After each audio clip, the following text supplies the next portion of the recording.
I haven't felt this genuinely excited about the progressive movement in America in a minute.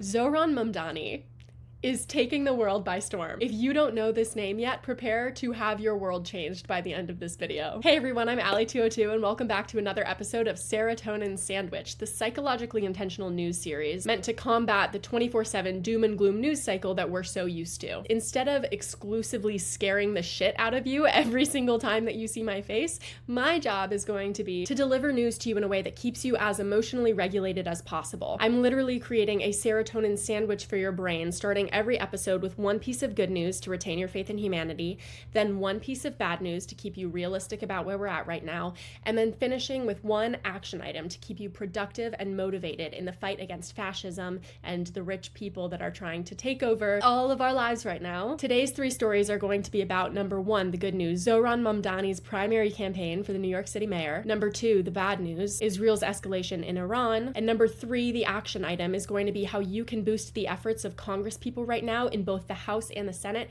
who are trying to stop Trump from bringing the USA into a war on Iran. All three sections of this video today are really crucial. Okay, I apologize in advance if I'm like staring at you with wide eyes the whole time. This is a big day, okay, so lock in. It's gonna be a really critical video. Let's hop right into the good news for today. If you have not been introduced to Zohran Mamdani, the mayoral candidate for New York City, who was just endorsed by AOC and Bernie Sanders this week, allow me to change your life. This man has risen to national fame incredibly quickly and for very good reason. He is running a fascinatingly successful mayoral campaign against Andrew Cuomo, a career politician who's extremely corrupt, who used to be the governor of New York City and resigned in disgrace after having credible accusations of sexual harassment and assault by more than a dozen women, among other things. Like, this guy is heavily disliked in New York, but because people remember his last name from when he was governor, because his father was governor of New York previously, a lot of people in New York were like, dang, I guess we're voting for this guy. And then Zohran came along. Let me tell you what this man is about. Zohran is a member of a very popular organization called DSA, or the Democratic Socialists of America, and his campaign platform is all about lowering the cost of living for working class New Yorkers. He has a few primary platforms that he has been drilling into people via a very successful social media presence, the most popular of which is his proposal to freeze the rent, because a majority of New Yorkers are tenants and more than 2 million of them live in rent-stabilized apartments. And while Andrew Cuomo just received a $2.5 million campaign contribution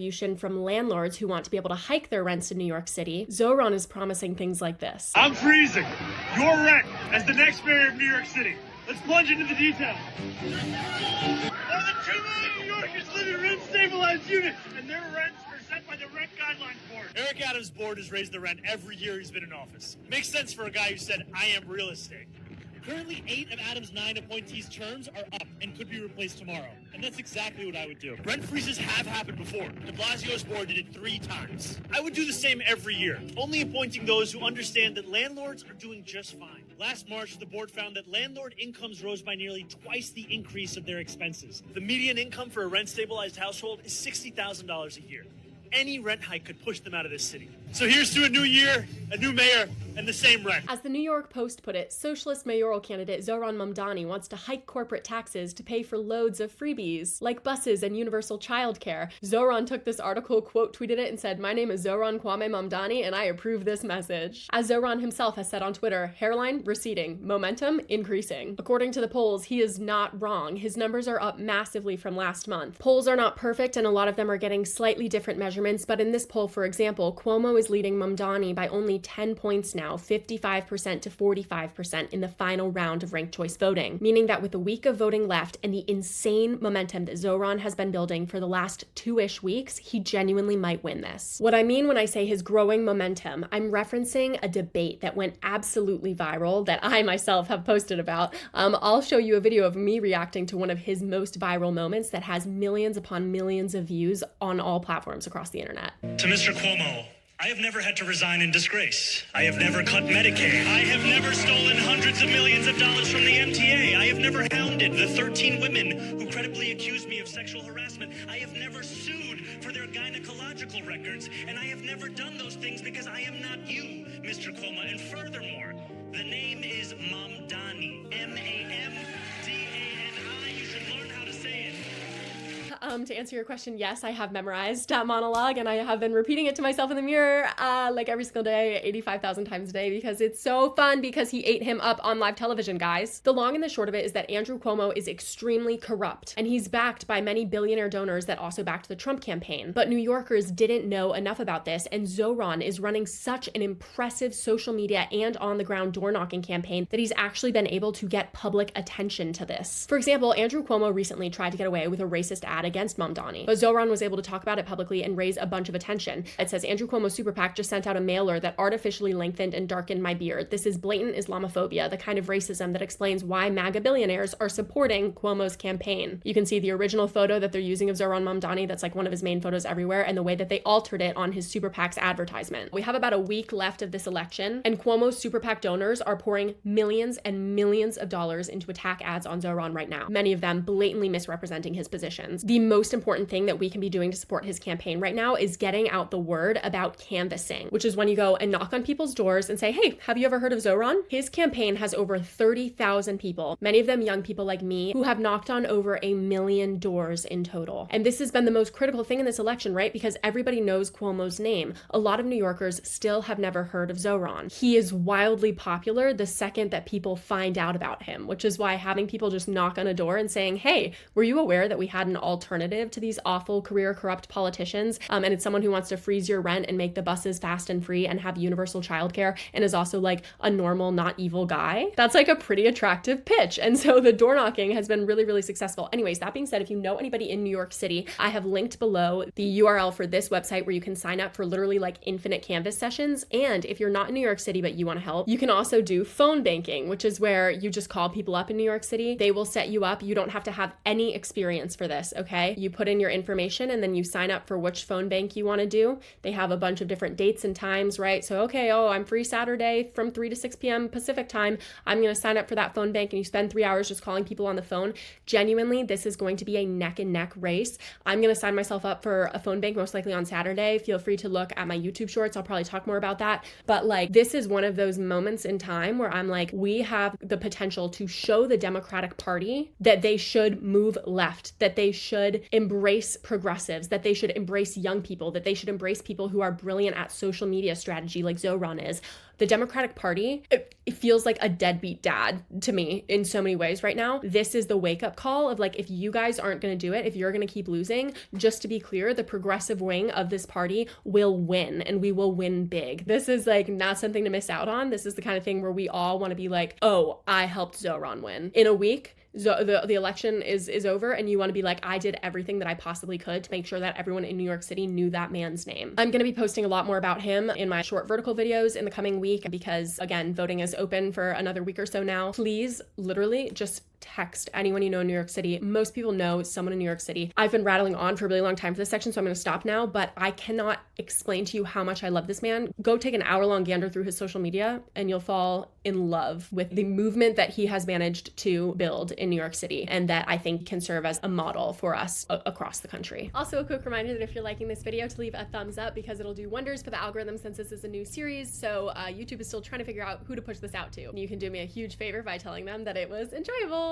Okay, I'm officially cutting myself off there, and we're switching into the bad news section of this video, which is about escalations by Israel against Iran. And we're specifically going to be talking about the pushback that's currently happening against Donald Trump for like implying that it could be a good idea for the US to get involved in a war against Iran, which would just be literally awful. I am starting us off with something that I wouldn't usually start us off with, which is a Marjorie Taylor Greene tweet that I agree with, okay? Now, I'm not saying that Marjorie Taylor Greene actually stands for the things that she's talking about in this tweet, but I think that it's really telling that even she is standing up to the president this way.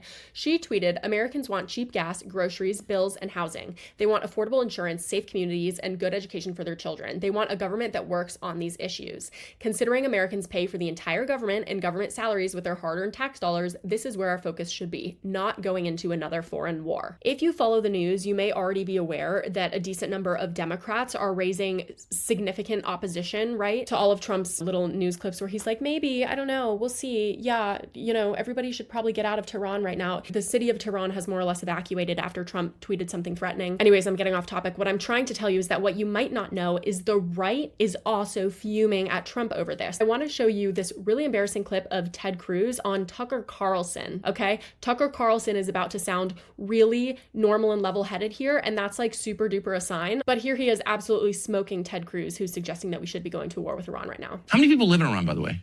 I don't know the population. At all? No, I don't know the population. You don't know the population of the country you seek to topple? How many people live in Iran? 92 million. Okay. Yeah, How could you not know that? I don't sit around memorizing population tables. Well, it's kind of relevant because you're calling for the overthrow of the government. Why is it relevant whether it's, because it's 90 million or 80 million or 100 million? Why is that relevant? Because if you don't know anything about the country... I didn't say I don't know anything about Okay, what's the ethnic mix of Iran? They are Persians and What percent? predominantly Shia. Okay, this is cute. It's not okay. even... You don't know anything about Iran. So I am not the Tucker Carlson expert on Iran. You're a senator who's calling for the overthrow of the government and about the country. No, you don't know anything about the country. Let's take a little pause. Once again, generally not a fan of Tucker Carlson, but can also acknowledge that it is extraordinarily relevant when these people that are a hub of the Trump base, right? The Marjorie Taylor Greenes of the world, the Tucker Carlsons of the world, are going, what the flying fuck is wrong with you guys who are suggesting that we should go to war with Iran? I'm gonna end up moving into the what we can do section here really quickly, okay? Because things like this can get very overwhelming very fast, and I wanna make sure we feel like we have a grasp on how we can be productive right now, because there are things you can be doing. The first thing that you need to know is that lawmakers across the aisle are moving to limit Trump's war powers. Specifically, some things you should know about. Thomas Massie, who is a Republican from Kentucky, is working across the aisle with Ro Khanna, who is a Democrat from California. They both introduced a war powers resolution in the House of Representatives, which would prohibit the United States Armed Forces from unauthorized hostilities in the Islamic Republic of Iran. The gist of what they're saying is they're referencing the rule that, according to the Constitution, Congress is the sole body of government that has the power to declare war.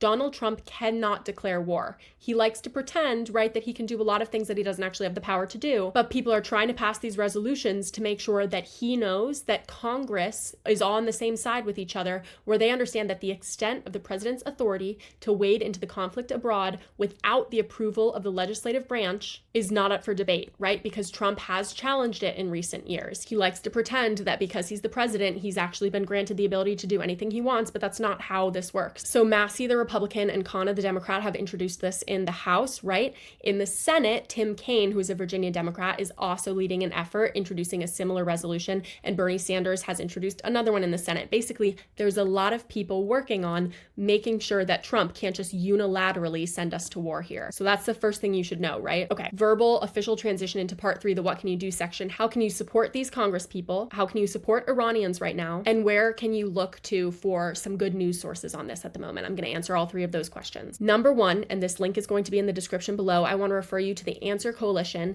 They just had a national day of protest, which was today. I actually went to the White House earlier today, but notably they also have events happening June 19th, which is tomorrow, Thursday, and later on, okay? So for example, in Albany, New York, there's an event June 20th, Austin, Texas, there's one the 19th. They're constantly updating this list, okay? So you can put this link in your browser and just sort of leave it there and check for your city from time to time. But I also want to show you that even if there's not an event in your area or you can't get to the one in your area, they have buttons on their page to call and email your representative. So for example, if I click the email your representative, it would take us to this page. It says 6,500 letters have been sent so far. You put in your information, it identifies your congressperson for you, and it'll send a letter saying, hey, I'm super, super opposed to us going to war with Iran. And the reason that a letter like that matters a lot right now is because congresspeople, especially on the right, are in turmoil right now, trying to figure out, should we back the president on this? Should we not? What are our constituents saying? Like, the dust has not settled on this issue yet. The right is still infighting like crazy. And so the more pressure that you can put on them during their infighting to fall in the direction of not going to war, right, the better. Especially if you live in a Republican state or a Republican district, sending a letter like this to your congressperson right now is like hugely impactful. I just really want to emphasize that. I get a lot of people asking me in my comments, oh, I live in a Republican district. I don't think they're going to listen to me. Like, is it worth reaching out to them? If you live in a Republican district, you are one of the most important voices to be frequently calling and emailing your congresspeople right now, because whenever Republicans are infighting and they're looking for permission from their constituents to break with the Republican majority, they're like, are people going to hate me if I go against Trump? Let them know that you want them to go against Trump, and it'll give them more of the faith to be able to do it. On top of that, I'm going to be leaving the @ of my friend Yeg. She's right here. Her @ is Little Yeg on TikTok. She's a personal friend of mine, but she's also a content creator. She's Iranian. She's lived in the United States for the majority of her life, and she has incredibly good content that will both give you an insight into what the lives of Iranians who are watching this unfold right now are like, and insight into how politically you can be useful in opposing war in Iran. 10 million people in Tehran were told to evacuate, 17 million in the greater Tehran area. Where do people go? Do they have a place to go? How do they get gas? The airports have been bombed. The roads are bombed. They bomb at night when people can leave. My family are trying to evacuate. I know that they're waiting for the sun to go down because they're older. If you guys could keep them in your prayers. Thank you for watching. I'm sorry for being this broken. It's a very devastating situation. I want to play this video that she posted recently because she is very critical of the Iranian regime, right? She was a very vocal proponent of the women life freedom movement in Iran on TikTok after Mahsa Amini was killed by the morality police in Iran. And she has great explanations of how even if Iranians are critical of the regime in Iran, that doesn't mean that the solution is to have Israel come and bomb people. Like, usually that doesn't actually help anyone ever. So let's watch this video by her. Hey guys, I wanted to make a video about Iran and put all of my thoughts into one video. So as you guys know, I was born in Iran. I have a lot of family in Iran. And my family had to leave and wanted to leave because of the persecution of the regime in Iran.